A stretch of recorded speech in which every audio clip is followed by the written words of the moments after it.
On va parler donc sur qu'est-ce que le coaching et également qu'est-ce que le coaching de l'intuition, parce que c'était bien le titre. Ça va durer, donc on a commencé à 12h06, je vais essayer de tenir les 54 minutes pour que tout le monde puisse partir à l'heure. L'agenda d'aujourd'hui, c'est d'abord qu'est-ce que le coaching de manière très rationnelle.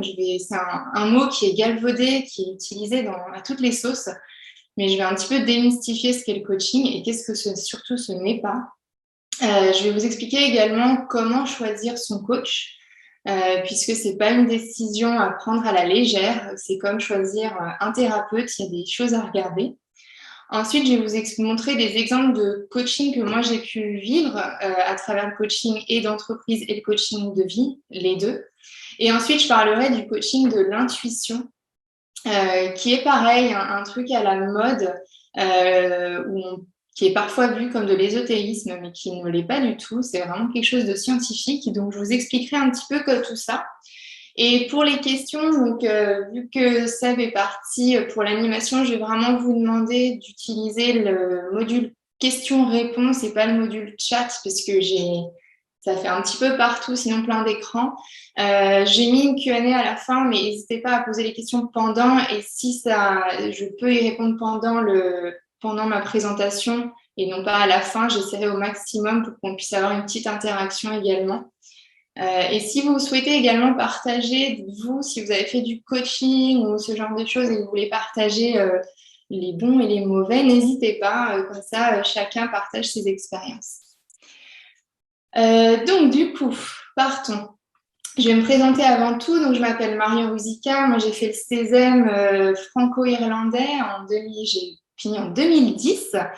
Et du coup, je suis partie en 2008 à l'étranger et j'ai fait donc 10 ans d'expatriation à l'international. Donc, j'ai travaillé en grand groupe, pour ceux qui connaissent Google. Hein. Voilà, j'ai passé 7 ans chez Google en Irlande et en Australie. Du côté plutôt, j'ai également travaillé pendant 5 ans et je travaille toujours auprès de startups pendant mon temps chez Google et maintenant en tant que coach. Je suis également mentor pour des dirigeantes d'entreprises, donc sur un programme féminin. J'ai moi-même 4 ans d'expérience en entrepreneuriat et j'ai également travaillé dans le développement durable, ce qui va expliquer un petit peu toute mon approche du coaching, vous verrez. Donc moi, mon coaching, je suis coach certifiée, je vous parlerai de comment justement choisir son coach et je travaille essentiellement sur l'estime de soi, donc l'estime de soi qui a 3 grands piliers, l'amour de soi, l'image de soi avec l'image que l'on a de soi-même et l'image que l'on pense que les autres ont de nous, donc le regard des autres.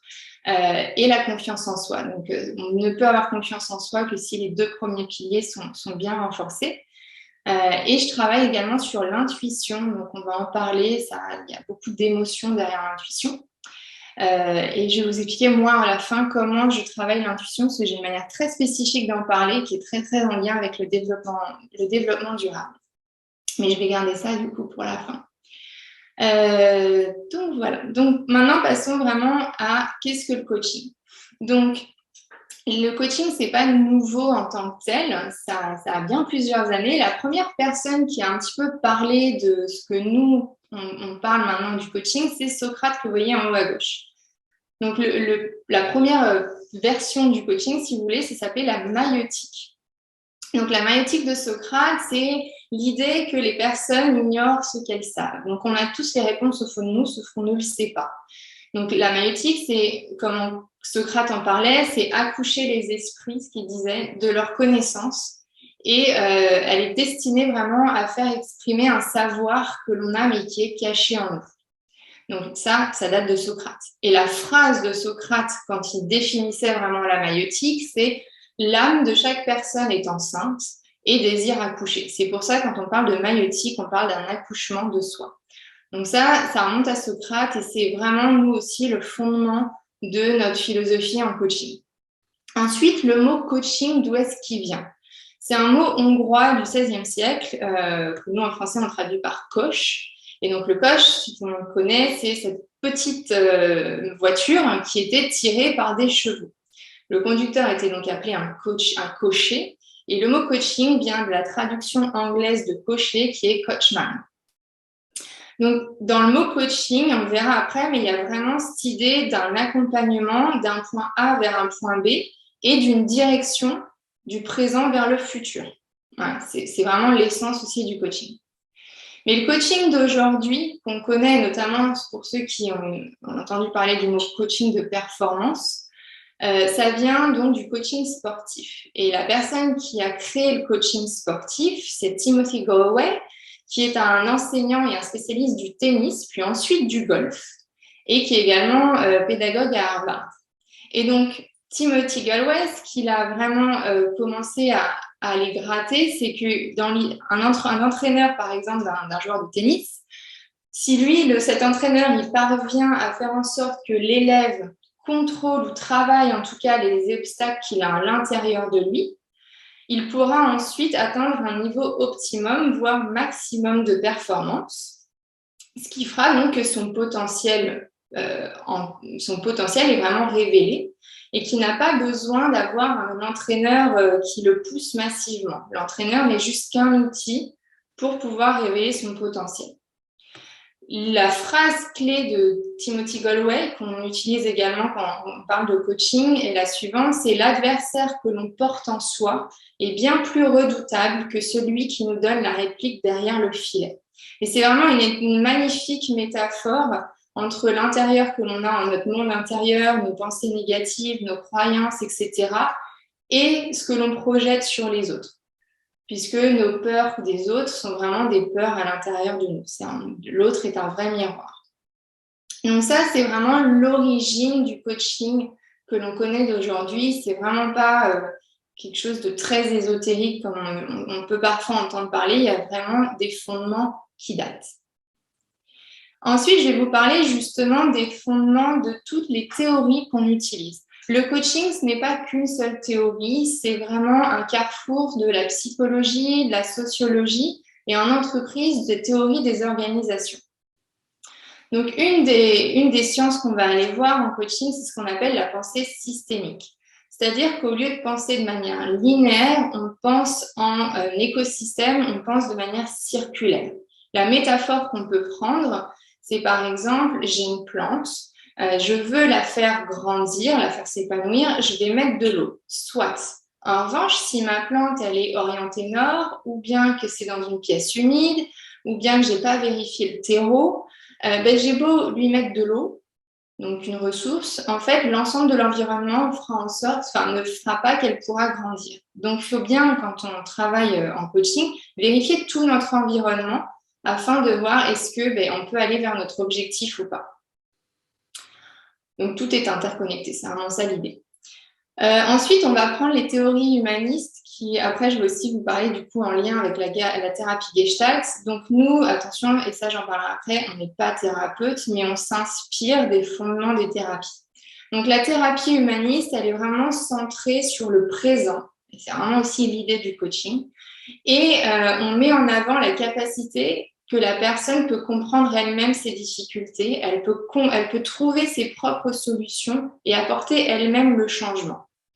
Donc, le postulat des théories humanistes, c'est que la personne a vraiment une tendance innée à vouloir se réaliser et à mobiliser l'ensemble de ses forces, qu'elles soient croissance psychologique, physique, pour pouvoir développer son potentiel.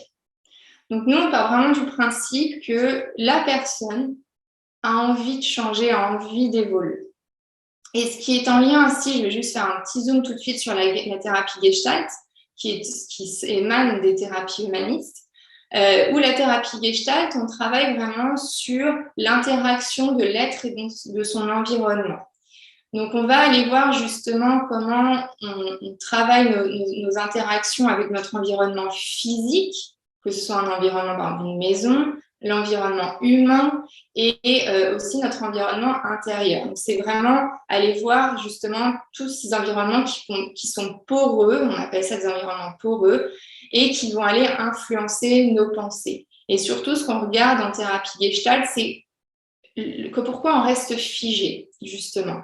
Pourquoi on fait des choses répétitives qui ne nous apportent pas notre bien-être. On va aussi deux autres fondements.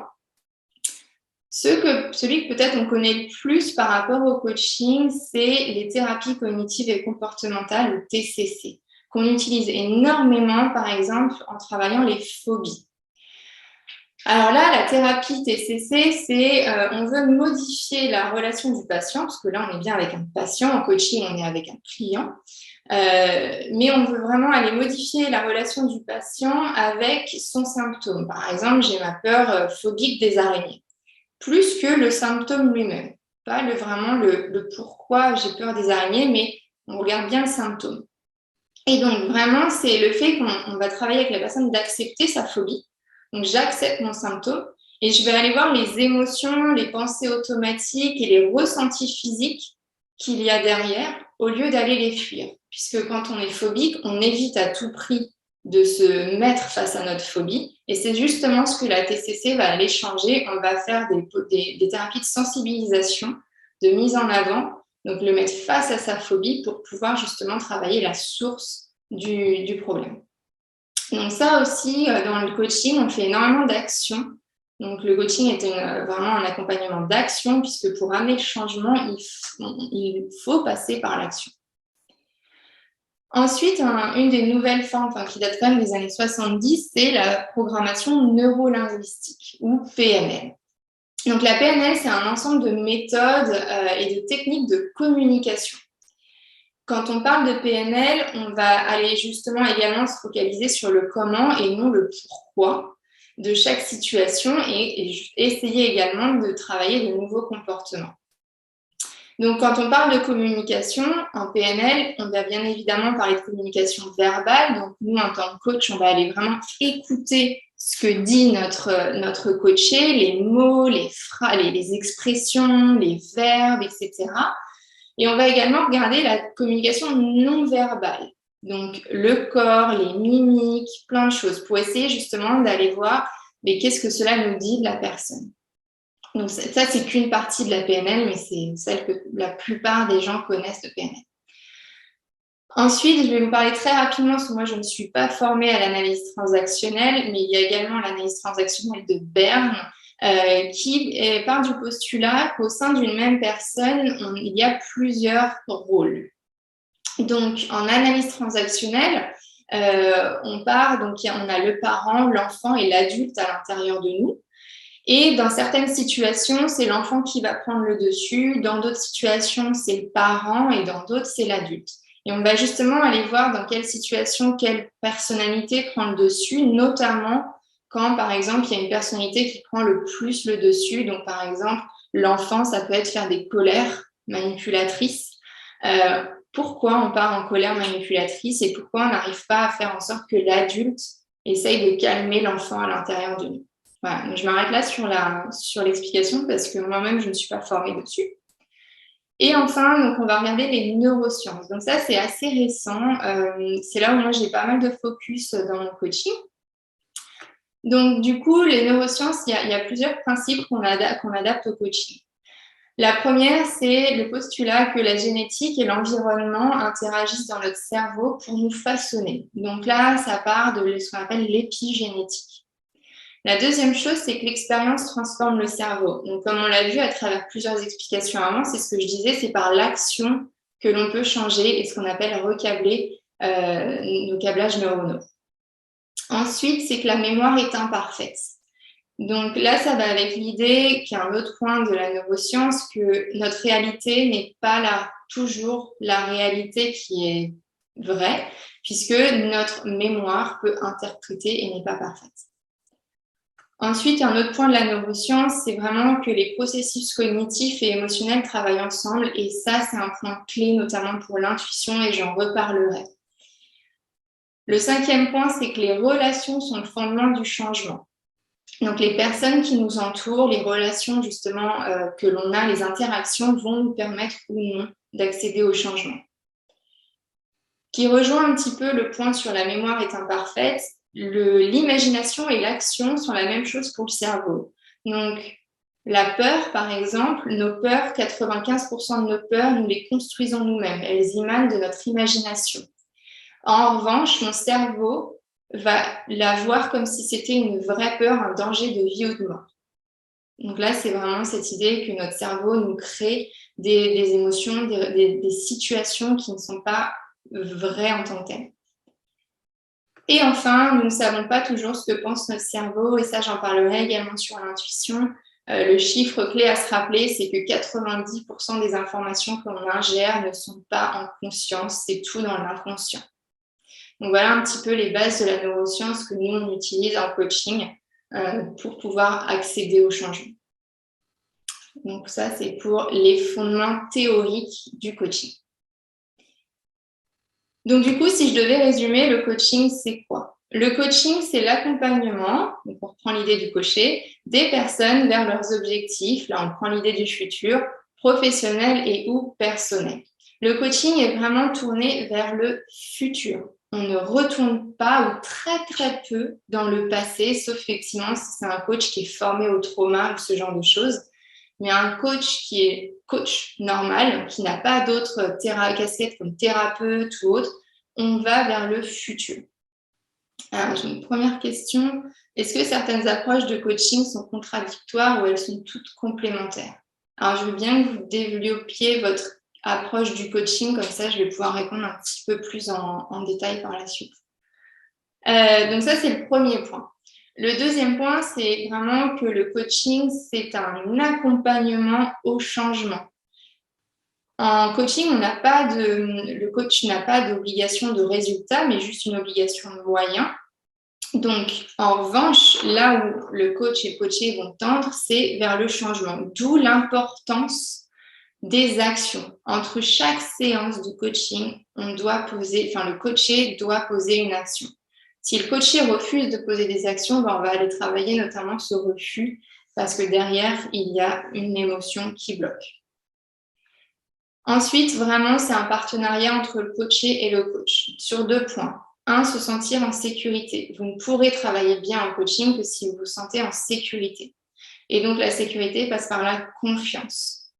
Quand vous travaillez avec un coach, normalement, dans des cas où le coach fait bien son boulot, vous devez signer un contrat ou une convention de coaching avec des termes et des conditions, et notamment avec un code de déontologie. Donc ça, je vais en parler également après. Donc voilà vraiment ce qu'est le coaching de manière très théorique pour que ça se passe bien. Je ne sais pas s'il y a des questions. Donc je veux bien, pour la personne qui m'a posé la question, qu'est-ce que vous voulez dire un petit peu plus, expliquer quelles différentes approches de coaching? Parce qu'il n'y a pas il y a énormément d'approches de coaching et je vais vous expliquer pourquoi. Mais en revanche, ce qui est complémentaire, ça va être la thérapie et le coaching, par exemple. Et après, je vais vous expliquer toutes les formes de coaching, en tout cas une grosse partie des formes de coaching. Donc, ça pourra peut-être répondre à votre question. Donc, dans ce que je voulais raconter là, c'est juste pour le changement. Donc, un coaching ne doit pas dépasser un certain nombre de séances, etc. Sinon, on tombe dans la thérapie. Mais donc, du coup, si le coaché revient me voir au bout d'un an ou deux, normalement, si le coach a bien fait son boulot, ce n'est pas sur la même thématique. On change de thématique, puisqu'on aura quand même réussi à travailler la première. Donc, les types de coaching, il y en a plein. La première différence à faire, c'est coaching individuel ou coaching collectif, avant même de parler entreprise ou coaching de vie. Donc, en coaching individuel, on va retrouver le coaching effectivement de vie de la personne, le coaching du dirigeant, le coaching du collaborateur, etc. Où là, on travaille sur une problématique ou une envie de changement pour cette personne. Et puis après, on va avoir le coaching collectif qui peut être en entreprise, le coaching d'équipe, ou qui peut être effectivement sinon des ateliers ou des week-ends de développement personnel quand on est plutôt sur du coaching de vie. Et donc ensuite, on fait la différence entre coaching de performance et coaching de développement personnel. En général, par défaut, on pense que le coaching de performance, c'est en entreprise, pas que. Je vais vous expliquer par exemple un petit peu par la suite. Et on pense que le coaching de développement personnel, c'est que dans la vie, pas que non plus. Donc, à gauche, en rouge, vous avez le coaching d'entreprise un peu performance. Et donc, du coup, on retrouve quoi? Donc, on va retrouver l'amélioration de compétences. Par exemple, apprendre à gérer une équipe. Et donc là, on est vraiment sur de la performance. On peut retrouver le leadership. Donc, ça peut être à plein de niveaux. Donc, effectivement, être un leader plus efficace. Mais également, donc là, on est bien dans la performance, être un leader plus authentique. Et là, on sera dans du coaching de développement / performance, puisque ça passe par une connaissance de soi pour ensuite avoir un meilleur leadership, donc une meilleure performance. On va avoir tout ce qui est résolution de problèmes, gestion de conflits. Là, on est aussi sur l'acquisition de nouvelles compétences. Mais souvent, quand on travaille le conflit, on va travailler la personne. Donc, c'est également du développement personnel. Donc, pour moi, de plus en plus, en fait, je scinde les deux.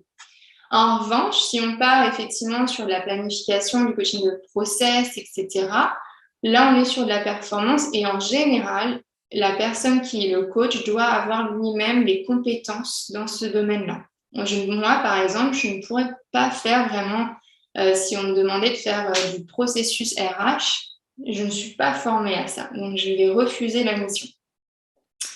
Ensuite, je distingue personnellement team building et cohésion d'équipe. Team building, pour ceux qui l'ont fait, on part en séminaire, on va faire du survival ensemble, on va faire se laisser tomber dans les bras l'un l'autre, bref, ok. En revanche, pour moi, la cohésion d'équipe, on travaille l'individu au sein du collectif. Pour moi, la cohésion d'équipe, c'est beaucoup plus profond que le team building qu'on connaît aujourd'hui. Et bien évidemment, vous aurez motivation des salariés, prévention du burn-out, etc. Au sein de l'entreprise. Donc là, on retrouve et de l'individuel et du collectif. Et après, si on part effectivement vers plutôt le coaching de vie, donc là, la coaching individuel de la personne, on peut travailler, comme moi, l'estime de soi, que moi, je travaille en entreprise, les émotions, que moi, je travaille en entreprise. On peut accompagner des changements de vie. Donc, par exemple, rentrer dans la vie active, passer un divorce, faire un deuil, la préparation à la retraite. Mais par exemple, un déménagement peut être un coaching de vie de performance. Comment optimiser un déménagement? Ça existe, le coach de déménagement, je ne mens pas. Qui se développe beaucoup, effectivement, aussi, ça va être le sens de la vie, la mission de la vie. Et ce qu'on retrouve beaucoup, l'équilibre vie pro, vie perso. Donc ça, ce sont performance / entreprise, ce que l'industrie définit comme coaching de vie. Moi, personnellement, je mixe un peu les deux. Et après, on a ce qu'on appelle des coachings thématisés. On peut retrouver le coaching de la parentalité, le coaching de la prise de parole, le coaching de la voix, le coaching de l'amour, le coaching des adolescents, amincissement, sportif, retraite, etc. Donc ça, ce sont des coachings très, très thématisés. Alors, Sandrine, Marion, vous pouvez parler de plusieurs techniques thérapeutiques. Qu'en est-il de l'hypnose ericksonienne? Alors, je ne peux pas en parler, moi, de manière personnelle, parce que je ne suis pas hypnothérapeute. Le coaching, en fait, est vraiment, pour moi, complémentaire de beaucoup d'autres approches thérapeutiques. Donc, thérapeutique veut dire que la personne a été formée en thérapie. Oui, on peut faire de l'hypnose et du coaching. En fait, tout dépend de ce que l'on veut travailler. Il n'y a pas de meilleure combinaison. C'est individuel, c'est unique pour chaque personne. Et ça dépend du résultat que l'on veut atteindre. Travailler un trauma pour pouvoir avancer, effectivement, on peut passer par l'hypnose et ensuite faire du coaching. Moi, je dis juste attention à faire tout en même temps.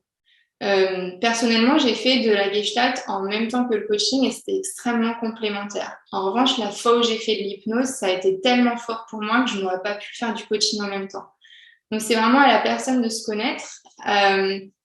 Moi, je demande toujours à mes coachés s'ils sont en thérapie, s'ils sont en dépression ou autre. Par exemple, je ne prends pas les personnes en dépression parce que je ne suis pas psychothérapeute. Et de voir si, par exemple, la personne est en thérapie, qu'est-ce qui appartient à la thérapie versus qu'est-ce qui appartient au coaching. S'il y a des sujets que la personne ne veut pas toucher en coaching parce que ça appartient au monde de la thérapie, c'est quelque chose que l'on cadre avant. Mais effectivement, il y a plein de choses complémentaires, mais je ne peux pas parler de l'hypnose en tant que telle puisque je ne suis pas formée à l'hypnose. Mais il y a beaucoup de coachs qui sont formés à l'hypnose, comme des coachs thérapeutes, comme des coachs plus dans les énergies, etc. Donc ça, c'est pour les types de coaching que vous pouvez retrouver sur le marché. Ensuite, la question, c'est qu'est-ce que ça n'est pas? Qu'est-ce qu'un coach qui vous dit vous allez faire une psychanalyse? Non, on n'est pas du tout dans la psychanalyse, à moins que le coach ait été lui-même psychanalysé pendant 10 ans et qu'il est reconnu comme psychanalyste. Ce n'est pas une psychothérapie. Nous ne sommes pas thérapeutes. À moins, effectivement, que le coach ait lui-même fait des études de psychothérapie et ait voulu rajouter la casquette de coach par-dessus pour accompagner ou enrichir sa pratique. Ce n'est pas non plus du conseil. Les gens qui viennent en coaching pour me dire « Ah, j'ai envie que tu me dises quoi faire », en fait, vous allez être déçus. Un coach ne donne 0 conseil. 99% des conseils ne sont pas suivis et sont une réponse de l'ego puisqu'on a envie d'apporter quelque chose à l'autre, on a envie de le sauver. Sauf que vous avez entendu tous les postulats de départ, on part du principe que c'est vous-même qui avez vos propres réponses puisque chaque personne est différente et chaque personne a ses expériences, ses émotions. Donc un coach qui donne des conseils, qui vous dit quoi faire, attention, puisque notamment quand on est dans une période de faiblesse psychique, ça pourrait enlever une certaine dynamique. Normalement, on est d'égalité à égalité, hein, et prendre le dessus sur la personne en faiblesse psychique. Donc attention au coach conseil. Et ce n'est surtout pas une solution à tous vos problèmes, d'accord ? On n'est pas là pour tout résoudre et en 6 mois ou le temps de votre coaching, vous ne pourrez pas résoudre l'ensemble de vos problèmes. Vous pourrez juste travailler vers un objectif futur qui peut amener à votre bien-être, qui peut amener à acquérir de nouvelles compétences, qui peut amener à apprendre à mieux communiquer, etc. Mais il ne faut pas s'attendre à ce que tout soit beau, tout soit rose à la fin du coaching, puisque la vie est un chemin et ce n'est pas la destination comme souvent vous pouvez entendre dans le monde du développement personnel. Pareil en entreprise, vous avez un absentéisme à 50% avec un taux de burn-out. Si, par exemple, on coach mais que le dirigeant ne veut pas changer, le problème, il sera toujours là. On aura beau essayer de travailler dessus, ça va être compliqué de résoudre le problème. Donc, juste pour faire un petit point là-dessus, en entreprise, d'ailleurs, par rapport à ça, un coaching ne peut marcher, par exemple, si vous souhaitez coacher un collaborateur. Donc, le manager ou la DRH fait appel à un coach pour coacher un collaborateur. Si le collaborateur ne veut pas être coaché, ça ne marchera pas. Il faut vraiment que la demande ou l'appétence soit là. Puisque comme c'est la DRH qui demande, c'est ce qu'on appelle une demande latente. Ce n'est pas le collaborateur qui a activement demandé le coaching. Donc, si le collaborateur dit non, de toute façon, ça ne m'intéresse pas, je n'ai pas envie, le coach se doit soit de refuser la mission, soit de revoir le cadre. Comment on peut justement amener le changement. Là, on est dans de la résistance au changement ou dans une personne qui ne veut absolument pas être coachée. Puisque quand on fait un coaching avec un collaborateur, on rentre dans un contrat tripartite, c'est-à-dire un contrat avec le manager ou la DRH, le coaché et le coach. Donc, si le coaché ne veut pas signer le contrat, on ne pourra pas accéder à la mission. Donc, je mets juste un gros attention à ça. Quand si vous souhaitez coacher des collaborateurs, il faut vraiment qu'il y ait une conversation en amont sur qu'est-ce que le coaching, le bienfait du coaching, qu'est-ce que ça peut amener, à quoi ça ressemble pour vraiment justement créer cette confiance. Donc ça, c'est qu'est-ce que ce n'est pas. Du coup, bien choisir son coach est vraiment clé dans la réussite du coaching. Comment choisir un coach ? D'abord, certification. Donc, il y a 2 écoles dans le coaching. Il y a les certifiés et les non certifiés. La certification, en fait, c'est de faire une école entre 1 an et 2 ans en fonction des écoles qui va nous apprendre toutes les techniques, les outils et surtout la posture de coach. Dans mon cas, j'avais été coachée 2 fois avant de faire mon école de coach. J'avais beau comprendre ce qu'était le coaching, la posture de coach, elle s'apprend. C'est pas inné, c'est pas quelque chose qu'on peut avoir juste en ayant fait soi-même du coaching. Donc, il y a vraiment tout un apprentissage puisque tous les outils, on les teste sur nous-mêmes. Donc là, on rentre dans encore l'idée de l'expérience, de la répétition d'expérience.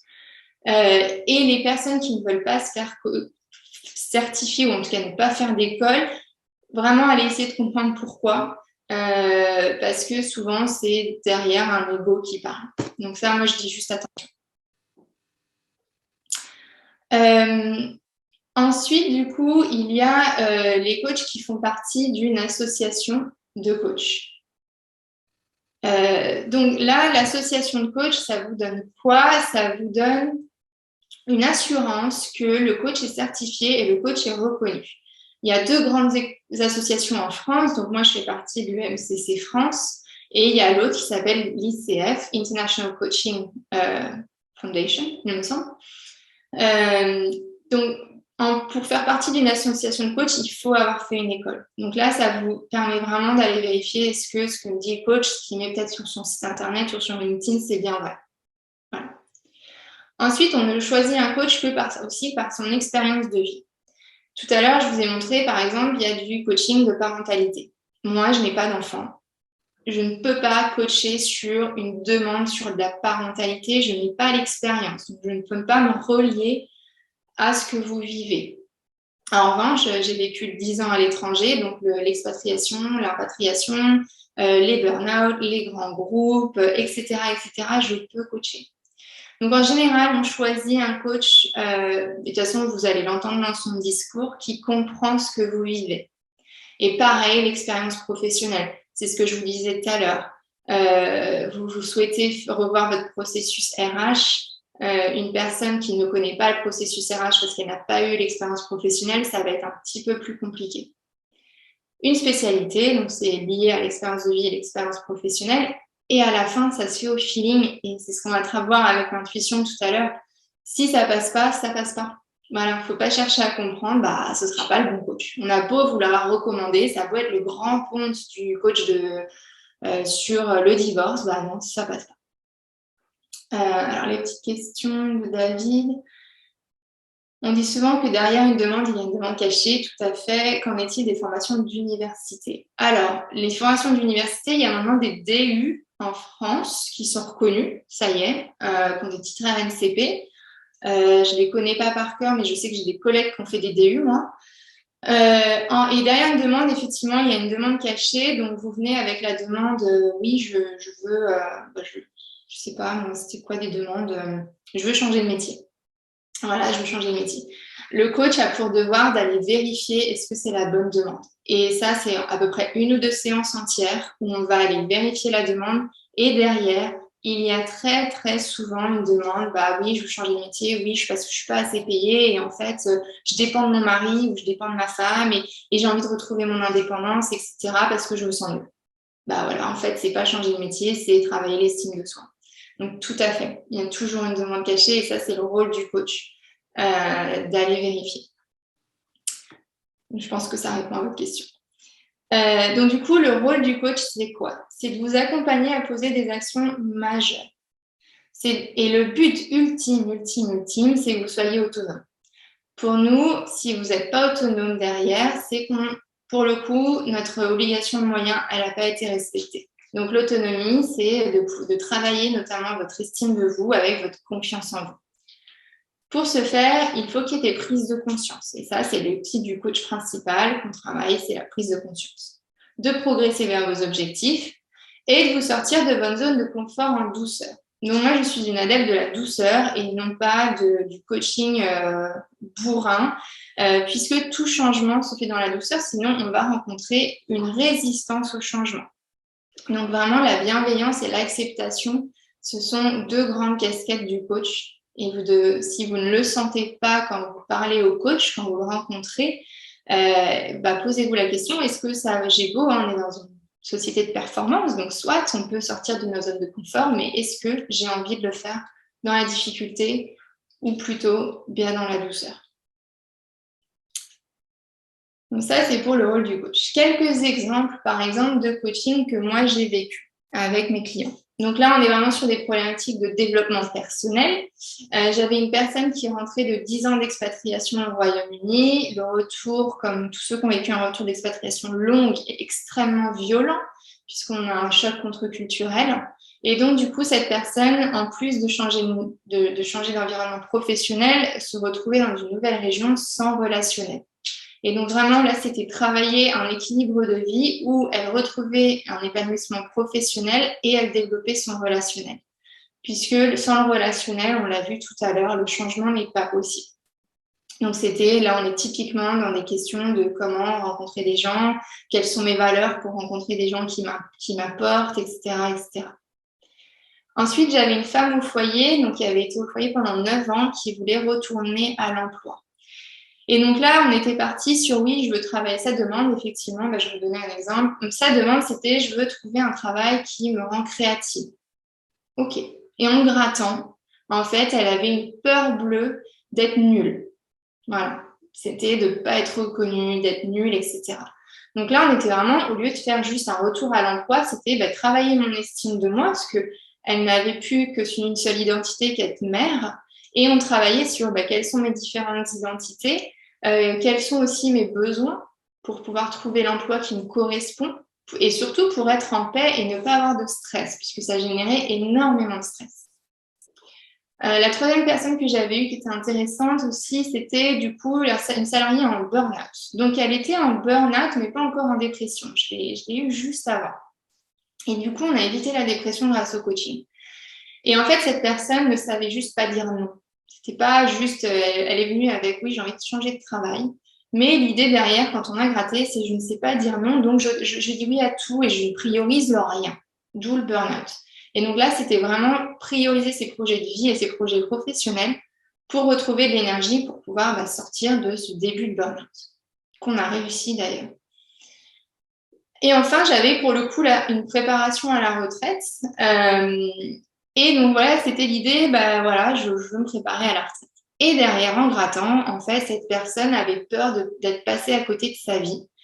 Et donc là, l'idée, c'était, elle voulait, c'était une question d'autorisation justement à passer ce cap, ce changement et de vivre la vie qu'elle voulait elle-même profondément à plus de 50 ans. Donc c'était comme ça qu'elle l'a écrit, vivre ma vie avec un grand V.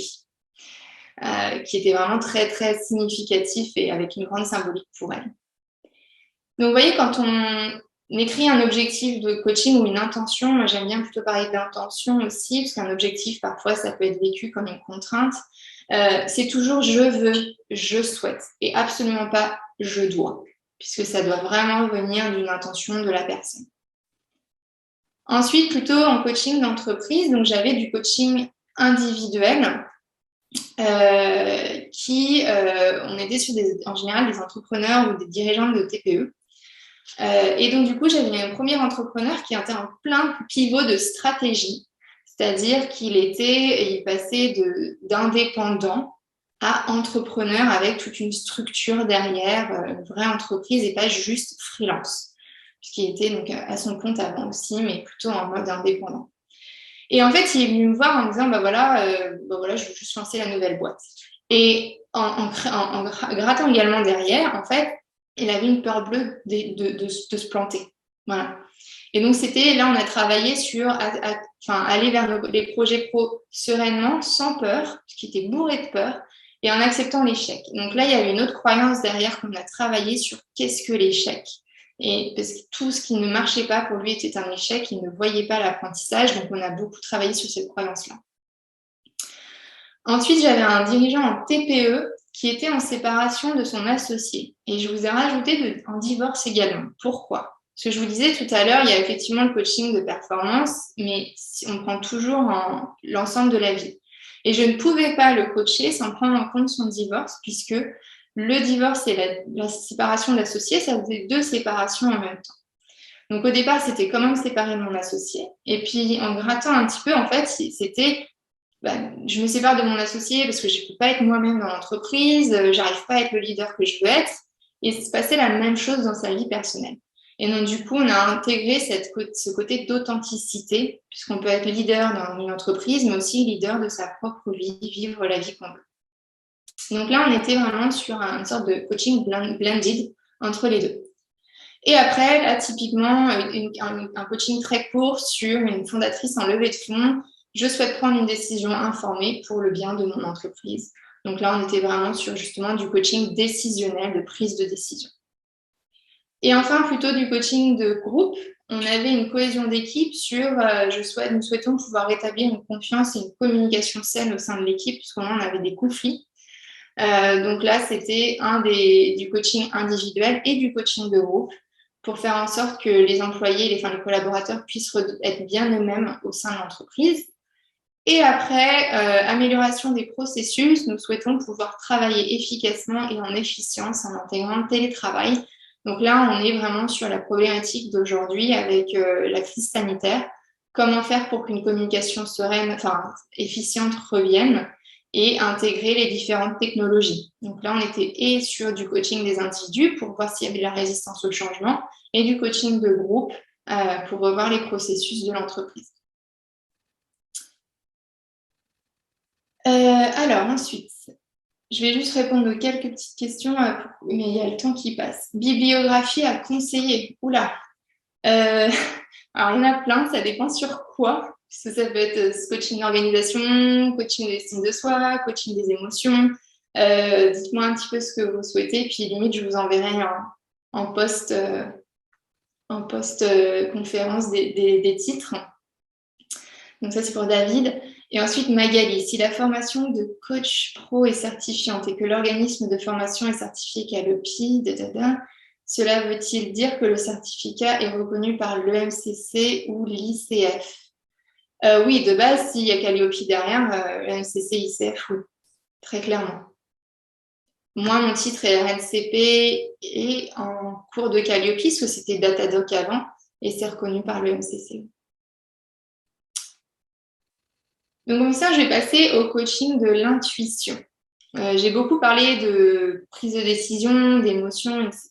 pendant l'explication du coaching, mais je vais du coup faire le petit focus du coaching de l'intuition parce que c'est vraiment quelque chose qu'on voit exploser en ce moment. Donc, il faut savoir que 9 décisions sur 10, en règle générale, sont prises de manière intuitive, sans qu'on s'en rende compte. Et quand on a interrogé des prix Nobel, 92 sur 93 des prix Nobel nous disaient qu'il y avait une énorme part de l'intuition dans leur découverte. Quand on parle d'intuition en ce moment, on entend beaucoup, oui, j'ai pas voulu monter dans le bateau et puis le bateau, il a coulé 1 heure après. Ça, c'est un type d'intuition, mais c'est pas l'intuition en règle générale. L'intuition en règle générale, c'est justement, moi, je vais vous expliquer comment j'ai choisi mon école. J'avais appelé 5 ou 6 écoles de coaching. J'y suis allée à l'intuition, c'est-à-dire j'avais beau avoir fait tous les pour, les contre, en fait, c'est une école qui m'a beaucoup plus appelée que l'autre. J'ai pas compris pourquoi. Je me en fait, ce sera cette école et pas une autre. Donc, c'est plus ça l'intuition qu'on va travailler dans la vie de tous les jours, c'est la prise de décision et comment, du coup, développer cette intuition. Et je vais vous expliquer en fait pourquoi il faut la développer. Donc, l'intuition, c'est pas la grâce de Dieu ou c'est pas des prémonitions. C'est vraiment un fonctionnement cognitif que l'on a tous au fond de nous. Sauf qu'on vit dans une société qui est extrêmement mentale, qui est extrêmement connectée digitalement, où il y a énormément de stimuli et on ne laisse pas du tout la place à notre intuition. D'autant plus qu'en France, notre motto, c'est quoi? Je pense, donc je suis.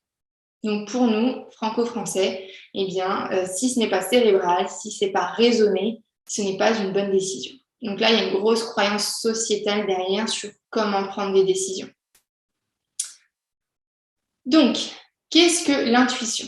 L'intuition, c'est la définition, c'est la perception immédiate d'une réponse sans l'aide du raisonnement. C'est-à-dire, ce sont des décisions, parfois vous essayez de les expliquer, vous ne pouvez pas les expliquer. Et il faut savoir qu'en fait, on a 2 types de fonctionnement décisionnel. On a un fonctionnement raisonné et on a un fonctionnement intuitif. Donc ça, c'est tiré du livre, si quelqu'un veut de la bibliographie, justement, Système 1, Système 2, de Daniel Kahneman, qui est un prix Nobel d'économie. Donc, il y a plein de livres sur les prises de décision, mais vraiment, ce qu'il faut déjà retenir, c'est qu'on a quand même deux principaux, c'est raisonner, intuitif. Et comment, en fait, elle marche, cette intuition? En fait, c'est, vous savez, les moments où vous réfléchissez pas. Vous n'êtes pas toujours concentré sur le boulot, et là, poum, vous avez quelque chose qui dit, ah bah oui, en fait, c'était ça. La réponse, c'est ça, ou la décision que je dois prendre, c'est ça. Et donc, on ne se concentre pas et on a l'impression qu'il n'y a aucun raisonnement logique derrière. Donc, c'est comme ça que ça apparaît, l'intuition. Et donc, c'est vraiment en quelques secondes, on fait un scan de la situation et on synthétise toutes les informations et on prend une décision.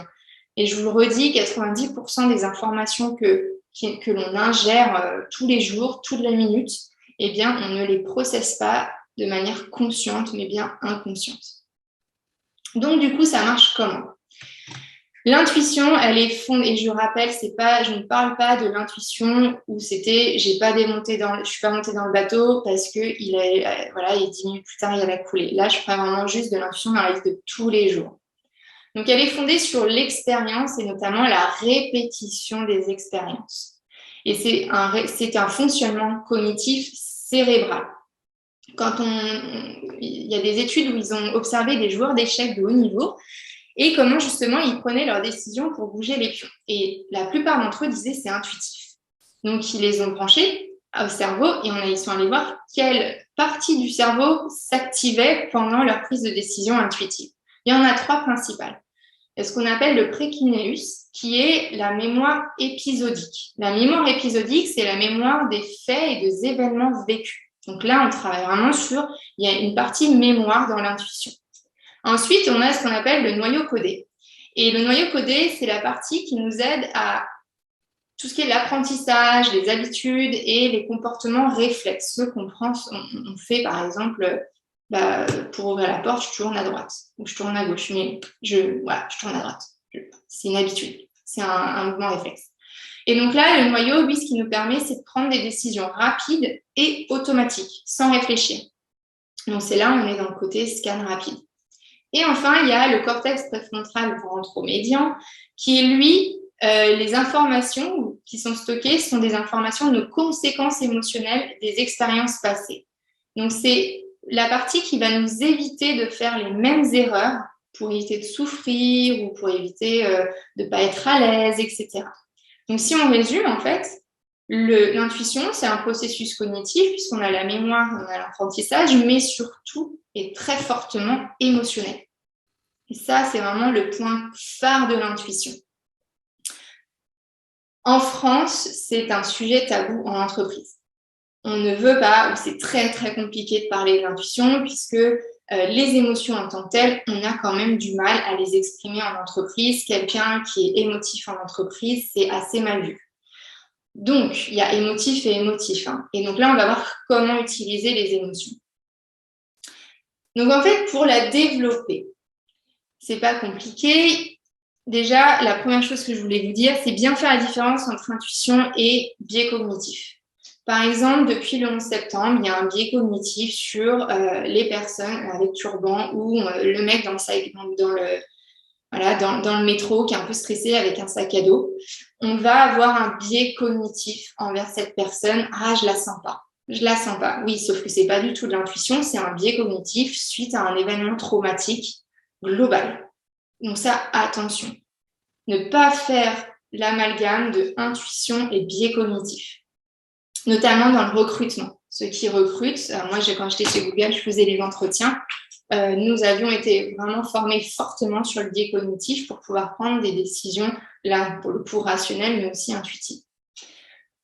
Donc, du coup, pour développer l'intuition, déjà, premier facteur, il faut être dans un environnement calme pour nous permettre de couper le mental. Aujourd'hui, alors là, je vous montre, j'ai 2 écrans, 2 téléphones. Typiquement, si je bosse avec tout ça autour de moi, je ne pourrais pas développer mon intuition.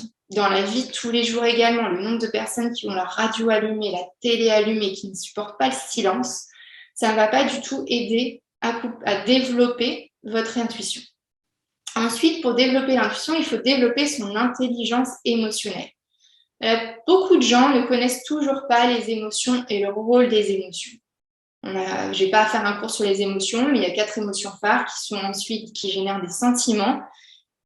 Est-ce que vous savez mettre les mots? Pas toujours. Donc, il y a déjà tout un apprentissage à faire là-dessus. Et pour pouvoir développer l'intuition, il faut aller revivre justement, puisque vous avez vu avec le cortex que c'était lié aux émotions. Donc, on va aller revivre des émotions agréables ou désagréables pour pouvoir les reconnaître. Qu'est-ce qui a été agréable? Qu'est-ce qui était désagréable? Parfois, vous entendez émotions positives et négatives. Moi, j'utilise agréable et désagréable parce que les émotions ont tout un rôle absolument clé dans notre vie. Que ce soit la peur ou la tristesse, c'est OK, c'est pas agréable, mais c'est absolument pas négatif. Donc, il faut aller absolument se remettre dans ces expériences. Alors, je ne parle pas de trauma, puisque dans ces cas-là, il faut le faire avec un thérapeute spécialisé dans le trauma. Mais par exemple, quelqu'un qui nous énerve, on va aller revoir, OK, qu'est-ce qui a fait que, et après, du coup, où est-ce que ça s'est traduit? Comment ça s'est traduit? Donc là, c'est la conscience corporelle. Très peu d'entre nous sommes en lien avec notre corps. Donc du coup, une fois qu'on est reparti dans la partie émotionnelle, on va aller voir où est-ce que dans le corps, ça se manifeste. Est-ce que c'est verbalement? Est-ce que j'ai mal au bide? Est-ce que je me bloque le dos? Est-ce que je tombe Enfin, qu'est-ce qui se passe? Et donc, c'est là où on va aller pouvoir se relier à notre corps pour comprendre les moments où j'ai eu l'intuition. Où est-ce que dans mon corps c'était? Donc, voilà comment on la développe. Mais pourquoi faut-il la travailler? Si on prend des grands leaders, Richard Branson disait l'intuition, enfin il dit toujours, on est pas, l'intuition est mon meilleur guide. Poincaré, il disait nous prouvons avec la logique, mais nous trouvons avec l'intuition. Et si on repart encore à Einstein qui disait l'intuition est un don sacré et la raison est un serviteur fidèle. Donc, ce qui nous sert à prendre des décisions, effectivement, parfois, c'est la raison, mais là où on va prendre les meilleures décisions, c'est avec l'intuition, sauf quand on est dans un biais cognitif. En revanche, dans ce que je vous disais tout à l'heure, 80% des managers attribuent le succès de leurs affaires à l'intuition, mais seulement 50% seraient prêts à le reconnaître publiquement. Ça, c'est un chiffre global. En France, vous mettez 30%. D'accord? On a quand même ce tabou. Donc, un autre, c'était Henry Mintzberg, qui est un grand chercheur sur l'intuition en entreprise. Il a dit le manager efficace ne choisit pas les approches analytiques et intuitives des problèmes. Il utilise les deux. On ne fait pas un choix. Si on veut être dans un management efficace, l'intuition a vraiment un rôle à jouer, puisque c'est vraiment une clé de la réussite et de la performance. Pareil dans votre vie privée, dans votre vie de tous les jours. Ça va nous aider à faire les bons choix, à bien nous entourer des bonnes personnes. Comme on dit, on sent une personne, on ne la sent pas. Ça va nous apprendre à mieux communiquer, puisque je vous ai dit, on travaille l'intelligence émotionnelle. Donc, quand on fait de l'intelligence émotionnelle et de la communication, on se relie à l'émotion de l'autre pour sentir qu'est-ce qu'il faut dire, qu'est-ce qu'il ne faut pas dire, comment il faut le dire, quel ton il faut prendre, etc. Et ça va nous aider aussi, donc ça s'appelle l'empathie, ça va nous aider aussi à anticiper des risques et ou, s'il y en a à prendre des risques, prendre les bons risques. Donc il me semble que c'était Monsieur Boiron des laboratoires qui avait eu l'intuition d'ouvrir une succursale en Russie et tout son management était contre lui et il est quand même allé et ça a été un vrai succès. Mais s'il avait écouté la raison, donc son board of directors, son CODIR, c'était non. Mais il a persévéré et ça a été une affaire gagnante. Et donc du coup, l'intuition, effectivement, est source d'innovation et de pensée créative, puisqu'on ne raisonne plus linéairement, mais en fait de manière globale, puisqu'on prend en compte l'ensemble des signaux inconscients en plus et nos émotions. Ça va nous permettre de développer notre empathie, notre intelligence émotionnelle, et ça va nous permettre d'être authentique, puisque travailler l'intuition est un véritable travail sur soi en tant que tel. Donc, il y a le mot alignement qu'on utilise beaucoup. C'est pas un mot à la mode, mais vous le sentez en fait quand vous êtes aligné, il n'y a plus de maux de ventre ou il y a moins de maux de dos. Vous faites ce qui est vraiment vrai pour vous. Et en termes d'entreprise, quand on est manager ou quand on veut être leader, ça se voit, ça se sent quand une personne est alignée. Il y a une sorte de... Alors, c'est les mots du développement personnel, mais c'est vrai qu'on peut dire que cette personne, elle est rayonne, ou elle est sûre de soi, ou elle donne envie de la suivre, etc. Et tout ça, bien évidemment, va développer votre bien-être. Donc l'intuition, c'est pas que ça aide énormément aux prises de décision, mais ça aide au bien-être global de la personne puisqu'on va arrêter d'être dans nos tableaux Excel ou dans notre colonne pour ou contre. On va les faire effectivement, mais au lieu d'y passer des semaines et des semaines et des semaines, il y a un moment où on dit ok, j'arrête et je laisse mon intuition parler. Elle va me dire qu'est-ce qui est bien ou pas à faire. Donc c'est bien ce que je dis, il faut quand même lier les deux. Donc du coup, quel format vous pouvez mettre en entreprise? Moi, je vais vous mettre des formats que j'ai vécus, qui ont bien marché. Justement, les réunions en marchant. On enlève les téléphones, on enlève les carnets et on part et on marche. Voilà. On avait, donc moi je travaillais chez Google, on avait accès à des pièces de musique ou à des pièces de dessin, on a eu la pièce de méditation, etc., etc. C'est en fait des activités, comme je vais vous expliquer après, qui permettent de couper le mental. Et c'est à ce moment-là qu'on a soit des fulgurances, soit des réponses qui nous viennent. C'est quand on est dans ces moments de flow. Parfois, quand on fait de la méditation, du yoga, on est dans ce qu'on appelle des moments de conscience altérée, où là, on sent savoir pourquoi, il y a la réponse qui nous vient. Et je vous encourage, pareil, que ce soit au bureau, à la maison, à faire des moments de déconnexion digitale. Le digital nous empoisonne en termes d'intuition. On est surexposé en ce moment. Donc, comment le faire dans la vie de tous les jours? Marcher en conscience, puisqu'on va travailler les 5 sens, et je vais vous en parler en 1 minute après. Dessiner des mandalas. Et après, vous faites ce que vous voulez, ce qui est bon pour vous. Il n'y a pas de, moi, les morning routines ou les routines imposées, j'y crois pas. Il faut vraiment trouver ce qui est pour nous. Le tricot, le coloriage, la cuisine, courir, peu importe. Prenez ce qui vous plaît. Y a-t-il un lien entre rêve et intuition? Oui, puisque, comme je vous le disais, 90% des informations sont inconscientes. Le rêve a une valeur extrêmement importante. C'est tout ce qu'on ne veut pas avoir en journée qui arrive pendant la nuit. Je ne suis pas psychanalyste, mais voilà, ça peut marcher. Donc du coup, moi, un format que j'utilise beaucoup pour travailler la nature, c'est l'intuition, c'est la nature.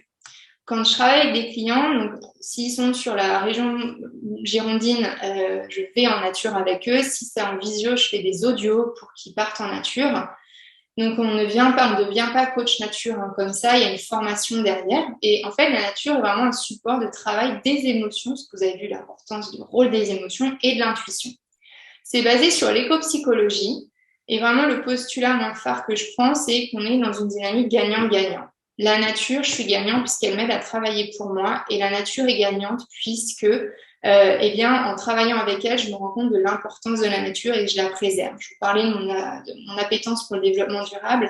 C'est une des raisons pourquoi j'ai fait le choix notamment de travailler avec la nature. La nature amène le calme. Quand on fait un atelier ou une séance en nature, le téléphone est coupé ou il est même dans la voiture et on travaille du coup sur nos 5 sens. Beaucoup d'entre nous sont coupés de nos 5 sens, notamment de l'odorat et du goût. Et donc là, c'est vraiment ramener ces 5 sens puisque c'est les signaux qui vont nous permettre l'intuition. L'exemple tout bête, vous marchez dans la rue avec de la musique ou vous marchez dans la rue quand vous êtes au téléphone, vos autres sens ne sont plus du coup en éveil, ou beaucoup moins. La voiture qui venait à gauche quand vous traversez, vous ne l'avez pas vue. Vous auriez été en conscience, donc sans rien, juste en regardant autour de vous, vous l'auriez sûrement vue, puisqu'on a une vue à 180 degrés quand même, cette voiture revenir.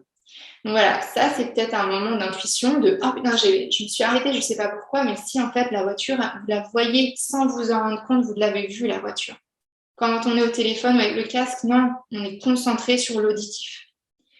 Et donc, on travaille énormément avec le corps. En nature, c'est vraiment, vu qu'on est au calme, on est avec nos 5 sens, le corps va recommencer à parler.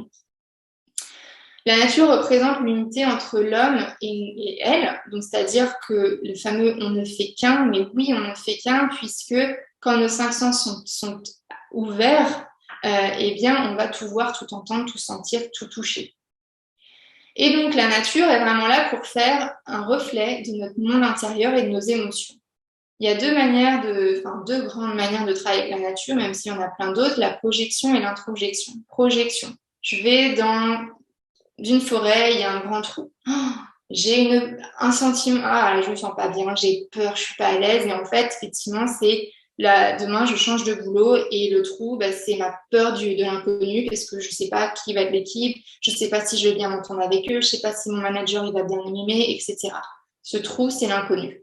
Et donc, du coup, on va travailler autour de ce trou et comment apaiser la peur de l'inconnu. Ça, c'est de la projection. Je projette mes émotions et mes peurs, etc. sur la nature. Et l'inverse, l'introjection. Donc moi, j'ai eu un super moment d'introjection. J'étais en pleine séance où moi, j'étais coachée avec la nature et il y a des gouttes d'eau qui me tombaient. On était dans une grotte sur l'épaule. Mais alors, j'étais énervée, en colère. C'était vraiment, je le sentais, ça chauffait dans mon corps, etc. Et donc, du coup, elle me fait, mais pourquoi tu ça? Je suis incapable de le dire. Donc là, on est dans le moment d'introjection, puisque c'est pas moi qui projette, c'est la nature qui me fait passer un message. Et on a fini par comprendre que c'était ma peur de perdre le contrôle à l'époque. Voilà. Donc ça m'énervait, je ne pouvais pas contrôler les gouttes d'eau qui me tombaient dessus. Et elle me fait, mais et si tu fais un pas de côté? Donc je fais un pas de côté, j'ai plus de gouttes d'eau qui tombent. Et donc là, le travail, c'est quelle est la métaphore dans ma vie? Qu'est-ce que pourrait être ce pas de côté? Voilà. Donc ça, c'est tout le travail qu'on peut faire et c'est extrêmement puissant. La nature nous permet du coup une communication, une interaction non verbale, puisqu'on va passer énormément par le corps et puis on va passer par les 5 sens. Et donc, c'est un process qui est absolument pas rationnel. On ne sait pas ce qu'on va dire avant de le dire. On ne sait pas ce qu'on va ressentir. On dit ou on sent ce qui arrive au moment T. Et c'est vraiment comme ça que l'intuition marche. Donc, c'est pour ça que la nature est un super support. C'est à notre rythme et au rythme de la nature, puisqu'on peut aller au même lieu toujours. Ce sera toujours différent avec les saisons, avec la pluie, le soleil, etc. Mais surtout à notre rythme. Et enfin, c'est un très fort ancrage à 2 niveaux. Quand on travaille avec la nature, on travaille ce qu'on appelle l'ancrage, c'est-à-dire la connexion à où on est au moment où on est et à nos émotions. Et deuxièmement, effectivement, c'est l'ancrage qu'on utilise par exemple en PNL, c'est l'ancrage émotionnel. Par exemple, à la fin de la séance où vous étiez dans le trou, vous avez plus peur, vous êtes en état de sérénité, eh bien, on va travailler ce qu'on appelle l'ancrage émotionnel. Comment dans le corps ou comment dans l'esprit, justement, mais plutôt dans le corps, je peux me rappeler de cette sérénité pour quand le jour où je vais commencer le boulot, le nouveau boulot et que la peur va revenir, je suis capable en autonomie, vous voyez, le but du coaching, c'est d'être autonome, de moi-même me remettre dans cet état de sérénité. Donc voilà, en fait, le coaching appliqué avec la nature, là, je vous ai expliqué un petit peu comment plein des techniques de coaching qu'on pouvait faire. Et moi, mon préféré, donc, est la nature. Et voilà à quoi, du coup, l'intuition, comment elle peut être développée, à travers quoi elle se développe et en quoi l'intuition est importante. Donc, du coup, on n'a pas le temps, je voulais faire un petit exercice, mais je peux vous l'envoyer par la suite si vous voulez me contacter en off. C'est un petit exercice qu'on fait en début de coaching qui est très très important parce que je vous disais, si jamais on commence, vous venez me voir pour travail et carrière, et puis en fait, je me rends compte que voilà, vous êtes absolument pas heureux dans votre couple, ça va être important de le notifier pour pouvoir travailler sereinement sur le travail et la carrière. Donc ça, si vous le souhaitez, je peux vous l'envoyer avec un petit explicatif par la suite pour que vous puissiez le faire tout seul. Donc c'est du coup fini pour moi. J'ai fini un tout petit peu en retard, je suis sincèrement désolée. Mais si jamais, voilà, il n'y a pas eu de nouvelles questions. Donc s'il y a des questions, des remarques, vous voulez partager des choses que vous avez vécues, n'hésitez pas. Donc pour la bibliographie, David, je vous demande juste peut-être de m'indiquer un petit peu plus en détail quel type de bibliographie et je me ferai un plaisir de vous en envoyer.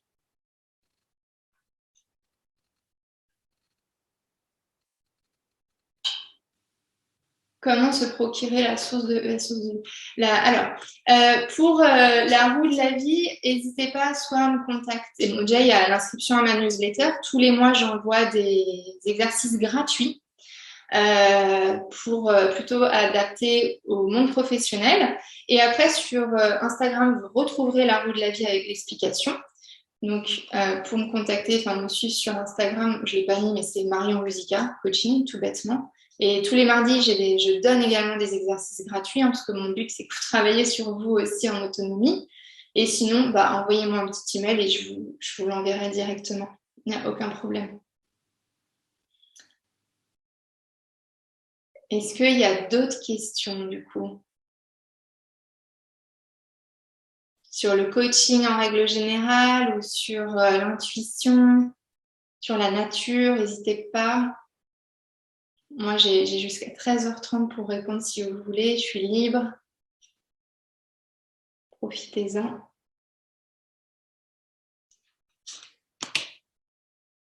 Connected to Marian's MacBook Pro and Pixel Marian.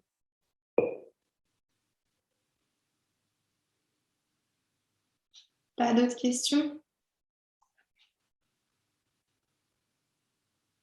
Marion, je ne sais pas si tu es là. Merci beaucoup Thibaut. Alors, les formations, merci Florian. Les formations pour coach nature, il n'y en a pas beaucoup en France. Moi, celle que j'ai fait, voici le nom de la personne avec qui je l'ai fait. Attendez, je ne sais même plus écrire son nom. Je regarde son nom. C'est Ilse Gelsens, normalement. C'est juste l'écriture, je ne suis pas sûre. Merci Elsa, merci Mathie, merci Marion. Donc, il n'y en a vraiment pas énorme. Il faut vraiment se renseigner sur ce qu'on appelle l'éco-psychologie. Merci Béatrice et merci Eric. Il y en a qui sont assez ésotériques. Donc, il faut faire le choix si on veut plutôt aller vers une formation qui a un côté spirituel ou pas. Ou en général, mine de rien, il y a un petit côté pas ésotérique, mais spirituel, puisque c'est une manière de vivre, une manière de penser. Et merci Domiti, merci Karine. Mais voilà, il y a Ilse qui est la spécialiste en France, en tout cas. Et il y en a quelques autres que moi, je ne connais pas plus que ça. Merci Meryl.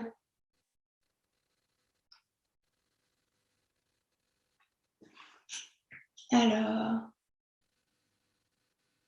Ah, là, je viens de voir toutes les nouvelles questions. Magali. Désolée, parce que les questions ne sont pas mises à jour. Elles sont...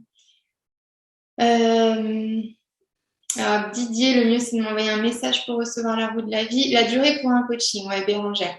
La durée pour un coaching, donc il y a coaching à la séance unique qui est possible. Coaching à Après, c'est vraiment dépendant des coachs. Moi, je fais des coachings de 3 mois ou de 6 mois après. Pour des coachings de développement personnel et coaching individuel en entreprise.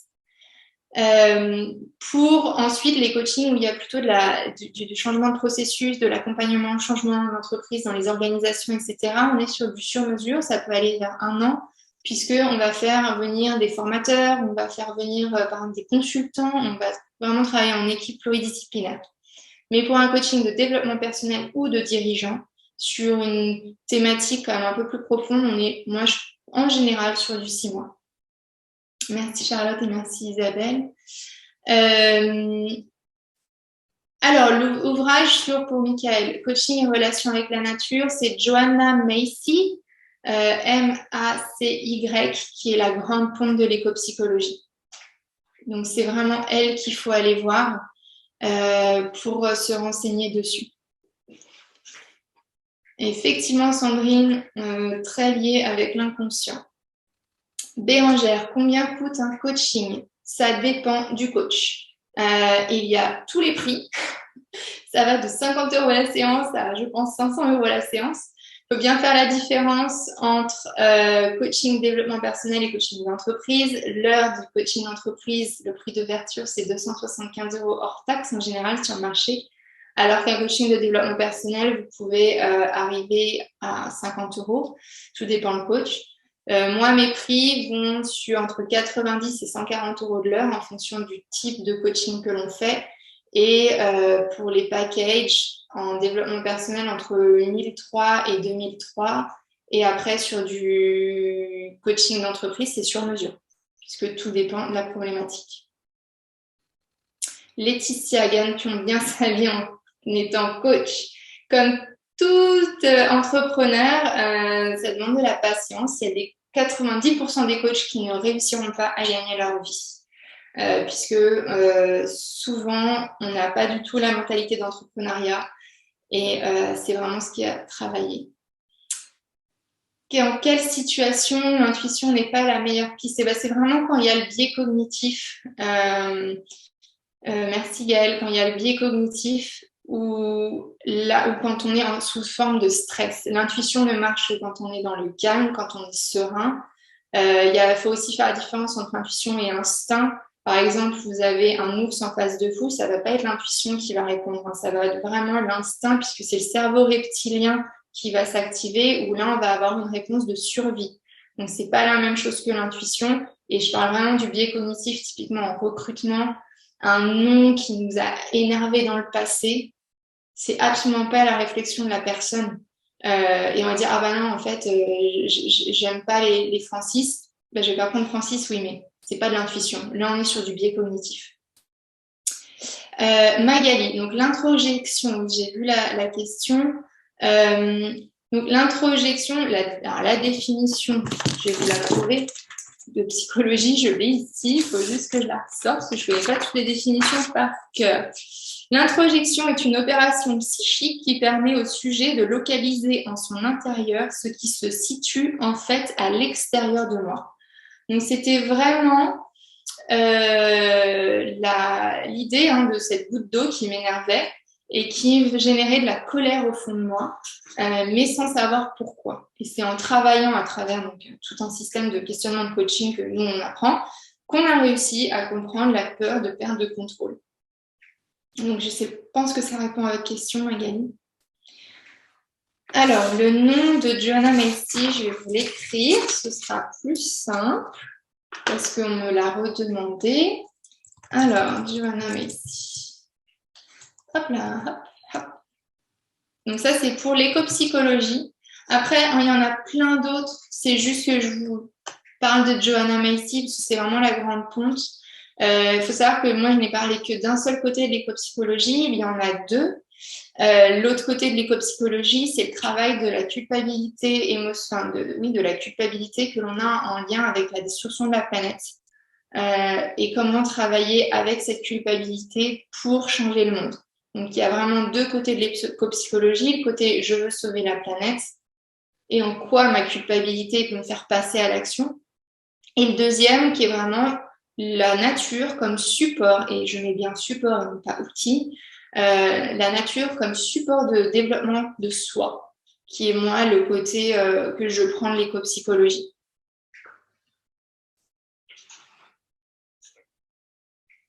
Alors, est-ce que j'ai répondu à toutes les questions? Non. Comment gérez-vous les transferts et contre-transferts? Alors ça, c'est quelque chose que l'on apprend en école. On nous apprend effectivement transfert, contre-transfert et l'autre. Et on l'apprend qu'à travers l'expérience. Moi, j'avais vécu en thérapie, j'avais fait un transfert, donc j'avais moins compris ce qu'était transfert et contre-transfert. Mais on nous apprend la théorie en fait en école.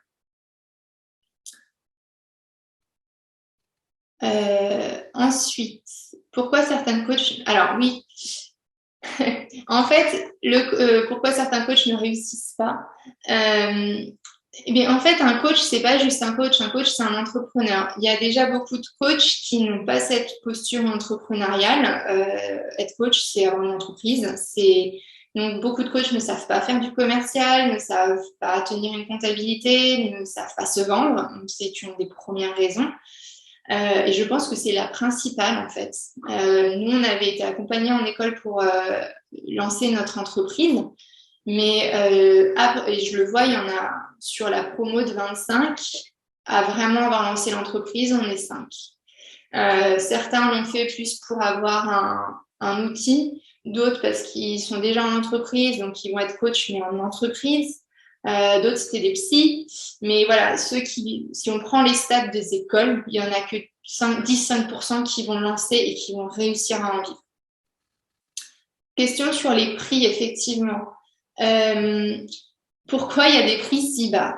Parce que là, clairement, le coach, il ne se rend pas compte de la valeur de ce qu'il amène et il a sûrement peur d'avoir des prix élevés. ou en tout cas des prix qui reflètent la valeur de ce qu'il amène. Il y en a aussi qui s'alignent sur les prix des psys, alors que c'est pas du tout le même métier. C'est en général un problème d'estime de soi du coach. Et il y a une peur très forte, parce que moi je l'ai vu, il n'y a pas qu'en coaching, hein, je suis entrepreneuse depuis 4 ans, je travaille dans le marketing digital avant, même en freelance. Enfin, des missions à 200 € la journée, on ne peut pas vivre à 200 € la journée quand en tant qu'entrepreneur, il faut payer les charges, il faut payer les impôts, payer la CFE, etc. Mais c'est les gens qui ont peur de nouveau de mettre les bons prix. Ça, c'est pas juste une question coaching, hein, c'est vraiment une question d'entrepreneuriat.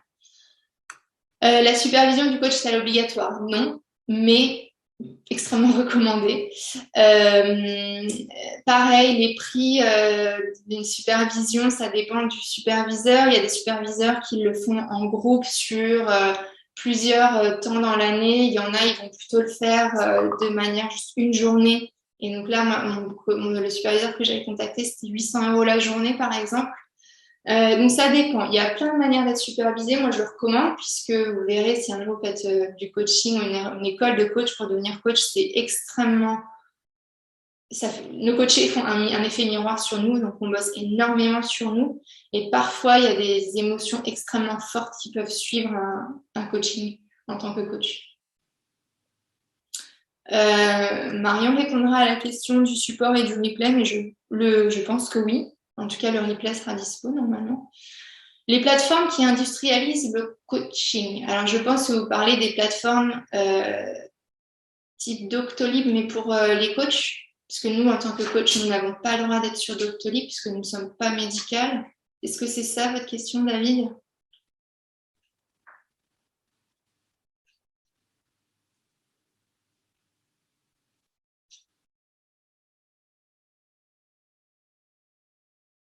Je ne sais pas si vous êtes toujours là, David, mais je pense que c'est ça votre question.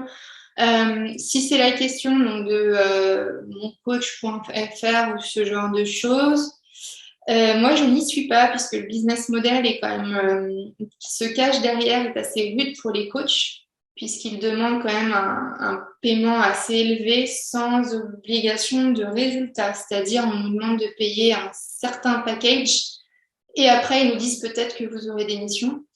Donc moi, j'y vais pas puisque en plus pour moi, je suis très dans l'humain, très justement dans le feeling. Et je pense qu'on ne peut pas me découvrir à travers juste une plateforme, mais pour savoir si on veut être coaché avec moi, il faut qu'on ait une vraie relation d'établi. Donc voilà, il y a du pour, du contre. Pour ceux qui ne savent pas du tout faire de commercial et de communication, ça peut être pas mal pour se lancer. Et après, c'est vraiment unique à chacun. Mais le business model n'est pas toujours extrêmement honnête derrière, c'est tout ce que je peux vous dire, ayant eu des échanges avec certaines de ces plateformes. En tout cas pour le coach. Par contre, les prix sur les plateformes sont assez corrects. Je crois que j'ai répondu à toutes les questions. Je vais juste vérifier combien coûte un coaching, ça a été adressé, la durée du coaching. Alors, Marion, je ne sais pas si elle est encore là, Marion. Peut-être pas, mais je vais quand même répondre. Marion m'avait demandé, pourrait-on trouver un autre mot que coaching de performance? Il me manque la question du sens dans ce mot. Mais effectivement, en fait, le coaching de performance, on n'est pas du tout sur du coaching de sens. On est vraiment sur du coaching d'amélioration d'une compétence ou d'une augmentation. Par exemple, sur Instagram, il y a 30 000 coachs business maintenant pour les entrepreneurs. Moi, on me contacte tous les jours pour savoir si je vais être coachée pour faire un CA à 6 chiffres. Oui, mais en fait, je ferai mon CA à 6 chiffres le jour où je serai ultra alignée avec mon sens, que je vends ce qui me motive, ce qui m'anime, alors qu'effectivement, je pourrais faire des offres typiques de coaching, etc., mais je ne serai pas épanouie et donc je ne serai pas bonne dans ce que je fais. J'ai été dans l'industrie du marketing digital pendant 10 ans. J'ai vendu à mon compte du marketing digital.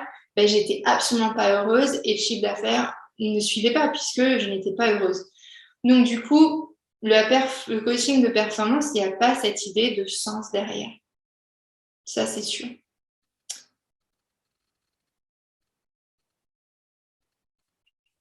Est-ce qu'il y a d'autres questions? Je pense que on est bon sur les questions. De rien, Eric, merci. En tout cas, merci à vous d'être venu. Ça me touche beaucoup du grand intérêt que vous avez porté, puisque c'est toujours un petit peu contradictoire le coaching. Donc, j'espère que j'ai au moins expliqué vraiment de manière très rationnelle ce qu'est le coaching et ce qu'est l'intuition et l'importance des émotions dans une société qui aujourd'hui ne met pas du tout en avant les émotions et qui nous parle de gestion des émotions, on nous parlait d'acceptation. Et voilà, n'hésitez pas à me contacter si vous voulez, même pas pour faire un coaching, mais si vous voulez en savoir plus, moi je suis toujours disponible. Vous pouvez me rajouter sur LinkedIn, Instagram, tous les réseaux, j'y suis presque. Et pour ceux qui sont sur la région girondine, hein, je fais des ateliers en nature tous les mois. Donc, si vous voulez me rejoindre, eh ben, n'hésitez pas. Tous les mois, j'envoie la newsletter avec les dates.